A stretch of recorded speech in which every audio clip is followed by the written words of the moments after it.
आयशा रज़ी अल्लाह ताला अन्हा रिवायत करती हैं कि यहूद मदीना की दो बूढ़ी औरतें मेरे पास आईं और उन्होंने ज़िक्र किया कि मुर्दों को कब्र में अज़ाब दिया जाता है।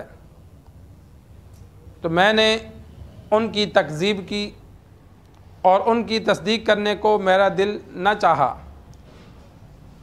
वो चली गईं।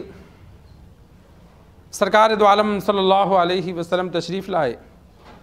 मैंने आप सल्लल्लाहु अलैहि वसल्लम से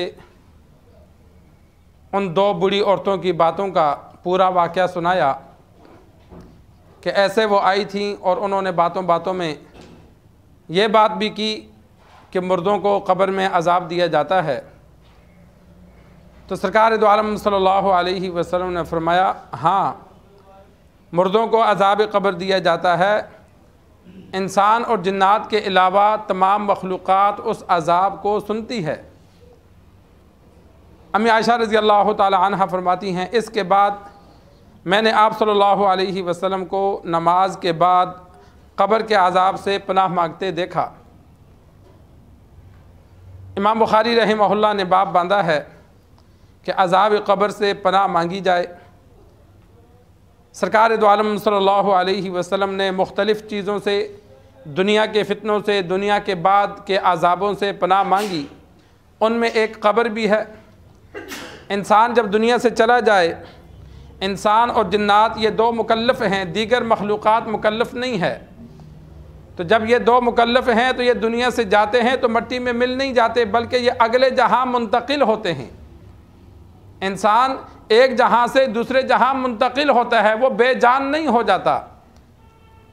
कब्र में जिस्म में रूह डाल दी जाती है। जैसे ही हदीस में मौजूद है कि मुर्दे को जब छोड़कर ऊपर वाले लोग इतना दूर चले जाएं कि उनके कदमों की आवाज़ कब्र तक ना आए, तो मुनकर नकीर सवाल और जवाब वाले फरिश्ते आ जाते हैं।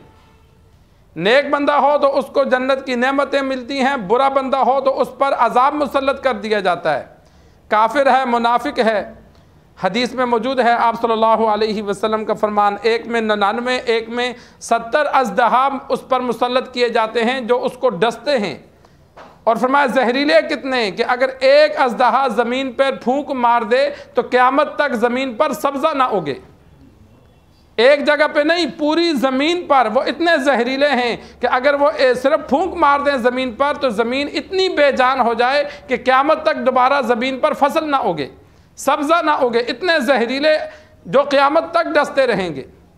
तो इंसान दुनिया से अगले जहाँ मुंतकिल होता है तो आखिरत की मनाजिल में से पहली मंजिल कब्र है। कब्र के बाद फिर मैदान हशर है। मैदान हशर के बहुत से मनाजिल हैं। उनके बाद फिर जन्नत और जहन्नम है। मुसलमान के लिए दायमी जन्नत है, कुफ़ार के लिए दायमी तौर पर जहन्नम है।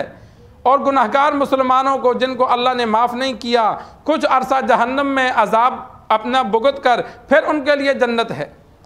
तो आखिरत की मनाजिल में जब इंसान मरता है तो पहली मंजिल कब्र है। उसमें बच गया, कामयाब हो गया, तो अगली मनाजिल के लिए उसे यकीन हो जाता है कि अब मैं बच गया हूँ।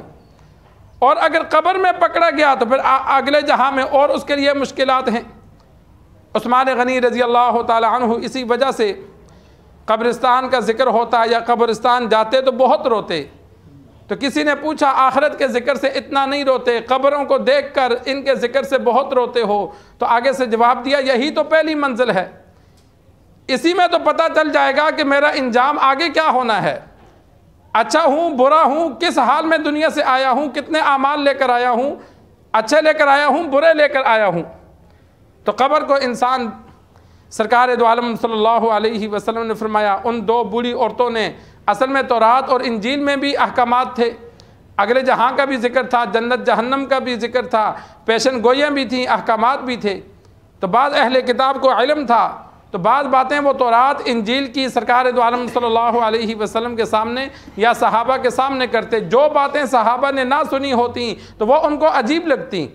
अम्मी आयशा रज़ी अल्लाह ताला अन्हा को पहले अज़ाब कब्र का इल्म नहीं था, सुना भी नहीं था, इसलिए उन बूढ़ी औरतों की बात को माना नहीं।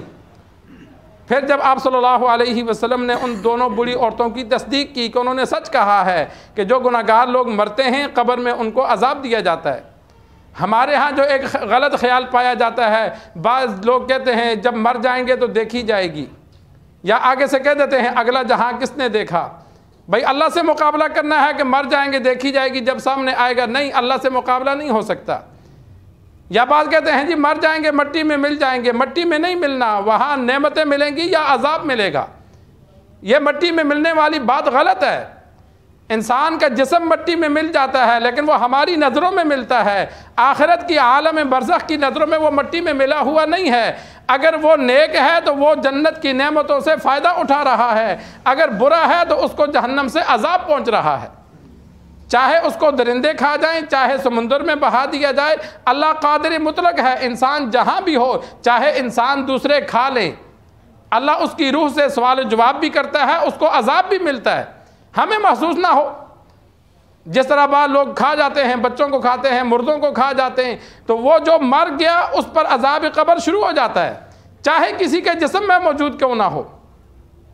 तस्कीन सुदूर आलमा सरफराज खान सफदर साहब नव्वरल्लाहु मरक़दहू ने किताब लिखी है आलम बरज़ख के बारे में, कि जिसको कुछ शुकूक व शुबहात हों तो उसमें उन्होंने पूरी तफसील लिखी है कि कोई कहाँ मर जाए, जहाँ भी मर जाए। बनी इसराइल का एक वाक़या मौजूद है कि एक बंदे को खौफ खुदा ज़्यादा लाहिक हुआ।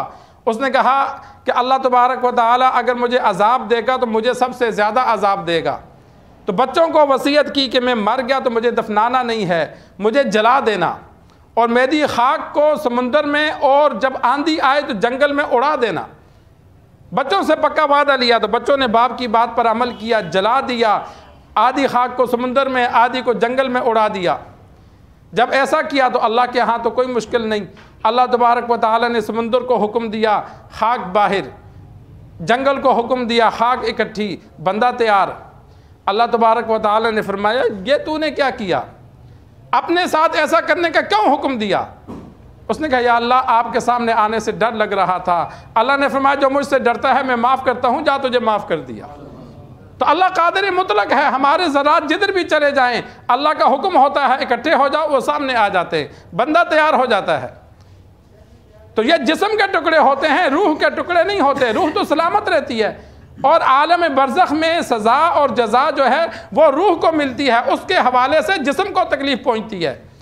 और अगले जहाँ में जन्नत में रूह और जिस्म दोनों को नेमत मिलेगी, और जहन्नम में रूह और जिस्म दोनों को सज़ा मिलेगी। आसान सा अज़ाब कब्र को समझने के लिए मिसाल देख लो कि एक बंदा सोया हुआ है, अब ख्वाब में जब वो डरावना ख्वाब देखता है तो डरता है, कांपता है। अब हालांकि वो तो यहाँ सोया है, लेकिन ख्वाब में वो कभी बेअबान जंगल में होता है या कहीं उसको मारा जाता है, तो जब यकदम वो डर के उठता है तो वो जिस्म उसका काँप रहा होता है। यानी ख्वाब में जो उसको खुशी या बुराई महसूस होती है तो वो जिस्म महसूस करता है, हालांकि वो उस जिस्म को तो तकलीफ़ नहीं पहुंची, उसकी रूह घूम रही थी। अच्छाई बुराई रूह ने देखी, लेकिन जब रूह ख्वाब में डरी तो ये जिस्म पे उसके असरात नज़र आते हैं। इंसान जब यकदम डरता है तो जिस्म काँप रहा होता है, पसीना आया होता है। खुशी की बात हो तो जब उठता है तो उसके जिस्म पर खुशी के आसार होते हैं। तो इसी तरह रूह को तकलीफ़ होती है, और कब्र जिस्म इंसान का जहाँ भी मौजूद हो वो उस तकलीफ़ को महसूस करता है।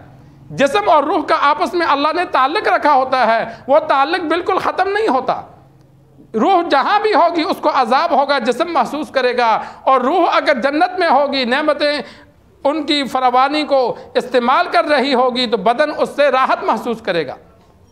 तो यह कब्र का अजाब है। सरकार दो आलम सल्लल्लाहु अलैहि वसल्लम इससे पनाह मांगते थे। इंसान कभी कभार बैठकर सोच लिया करे कि दुनिया से जाना भी है, मैं अभी मर गया तो मेरा क्या हाल होगा। जब कभी कभी सोचेगा तो बड़े बड़े बुरे गुनाहों से खुद ब खुद पीछे हटता जाएगा।